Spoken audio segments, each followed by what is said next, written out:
ಎಲ್ಲ ಹೀರೋಗಳ ಫ್ಯಾನ್ಸ್ ಅವ್ರವ್ರ ಹೀರೋಗಳ ಬರ್ಡೇನ ತುಂಬಾ ಚೆನ್ನಾಗಿ ಸೆಲೆಬ್ರೇಷನ್ ಮಾಡ್ತಾ ಇದಾರೆ ಹಾಗೂ ಖುಷಿಯಾಗೂ ಕೂಡ ಇದಾರೆ.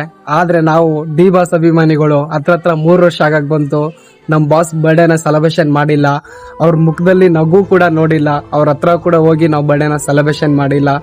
ಏನ್ ಮಾಡ್ತೀರಾ, ನಮಗೂ ಒಂದು ಕೆಟ್ಟ ಟೈಮ್ ಇದೆ. ಒಂದಲ್ಲ ಒಂದಿನ ಚಾಮುಂಡೇಶ್ವರಿ ತಾಯಿ ಒಳ್ಳೆ ಟೈಮ್ ಕೊಟ್ಟೆ ಕೊಡ್ತಾರೆ. ಅಲ್ಲಿವರೆಗೂ ನಾವು ಕಾಯ್ತೀವಿ. ಬಾಸ್ ಒಳಗಡೆ ಇದಾರಂತ ಬೇಜಾರಿಲ್ಲ. ಪ್ರತಿಯೊಬ್ಬ ಕೋಟ್ಯಾಂತರ ಅಭಿಮಾನಿಗಳ ಮನ್ಸಲ್ಲಿ ಇದಾರೆ ಅಂತಾನೆ ಅನ್ಕೊಂಡಿದೀವಿ. ಇರ್ತಾರೆ, ಎಂದೆಂದಿಗೂ ಇದ್ದೇ ಇರ್ತಾರೆ. ಆದ್ರೂ ನಮ್ಗೆ ಬೇಜಾರಿಲ್ಲ. ಬಾಸ್ ಜೈಲಲ್ಲಿ ಇದ್ರೇನು ಹೊರಗಡೆ ಇದ್ರೇನು ಒಂದು ವಾಯ್ಸ್ ಮೆಸೇಜ್ ನ ಕೊಟ್ಟಿದ್ದಾರೆ. ಆ ವಾಯ್ಸ್ ಮೆಸೇಜ್ ಕೇಳಿದ್ರೆ ತುಂಬಾ ಅಂದ್ರೆ ತುಂಬಾ ಎಮೋಷನ್ ಆಗ್ತಿದೆ. ಸಾಕು, ಒಂದಲ್ಲ ಒಂದಿನ ಒಳ್ಳೆ ಟೈಮ್ ಬಂದೇ ಬರುತ್ತೆ. ಅಲ್ಲಿವರೆಗೂ ಕಾಯೋಣ. ಒಂದು ವಾಯ್ಸ್ ಮೆಸೇಜ್ ನ ಕೇಳಿ ಖುಷಿ ಪಟ್ಟಿದೀವಿ. ನಿಮ್ಗೂ ಆಗ್ತೀನಿ, ಕೇಳಿ ಖುಷಿ ಪಡಿ. ಆದಷ್ಟು ಡಿ ಬಾಸ್ ಅಭಿಮಾನಿಗಳಿಗೆ ಶೇರ್ ಮಾಡಿ. ಜೈ ಡಿ ಬಾಸ್.